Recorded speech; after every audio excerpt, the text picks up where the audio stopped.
نحمده ونصلي على رسوله الكريم أما بعد فأعوذ بالله من الشيطان الرجيم بسم الله الرحمن الرحيم سبحان الذي أسرى بعبده ليلا من المسجد الحرام إلى المسجد الأقصى صدق الله العظيم. معزز اساتذہ کرام، قابل احترام بزرگوں اور میرے عزیز بھائیوں، السلام علیکم ورحمۃ اللہ وبرکاتہ.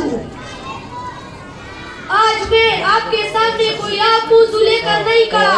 آج میں ایک زخمی امت کی فریاد لے کر کھڑا ہوں.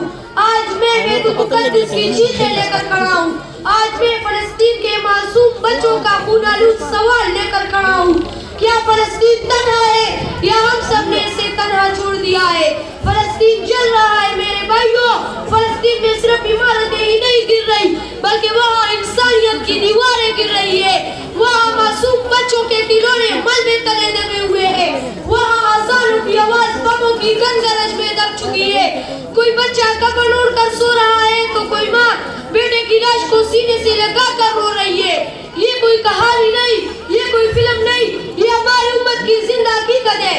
مسلم ممالک کی خاموشی سب سے بڑا جرم، لیکن افسوس سب سے دردناک بات یہ نہیں کہ دشمن بم برسا رہا ہے، بلکہ سب سے دردناک بات یہ ہے کہ حکمراں خاموش ہے، فوجیں خاموش ہے.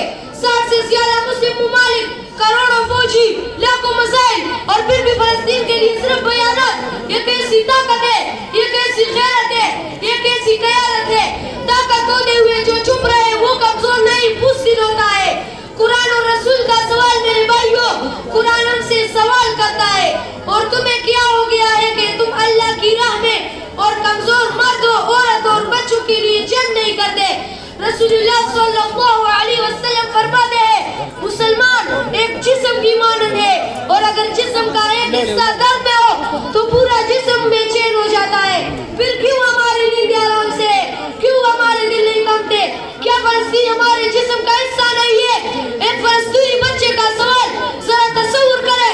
ایک فلسطینی بچہ ملبے کے نیچے سے پوچھا تھا، اے امت محمد، کیا تم صرف خبروں میں ہی ہمارے ساتھ ہو؟ کیا تمہاری غیرت صرف ناموں تک محدود ہے؟ وہ بچہ جس کے ہاتھ میں قلم ہونا چاہیے تھا، جس کے ہاتھ میں کفن ہے.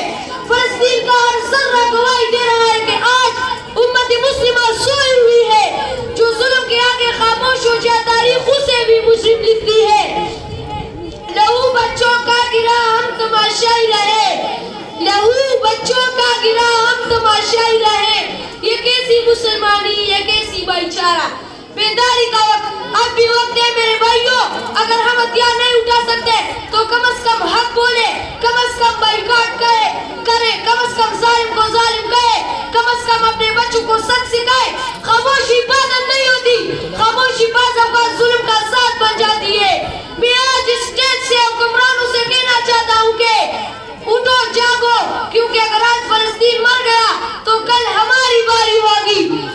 اگر ہم نہ جاگے تو نشان بھی نہ رہے گا، اگر ہم نہ جاگے تو نشان بھی نہ رہے گا، تاریخ میں مسلم کا نام بھی نہ رہے گا. فلسطین پکار رہا ہے، جواب دو اے امت، ورنہ یہ خاموشی تمہیں ڈبو دے گی. اللہ تعالی ہمیں حق کے ظلم کے خلاف کھڑا ہونے اور فلسطین کے مظلوموں کا سچا ساتھی بننے کی توفیق عطا فرمائے. آمین والسلام.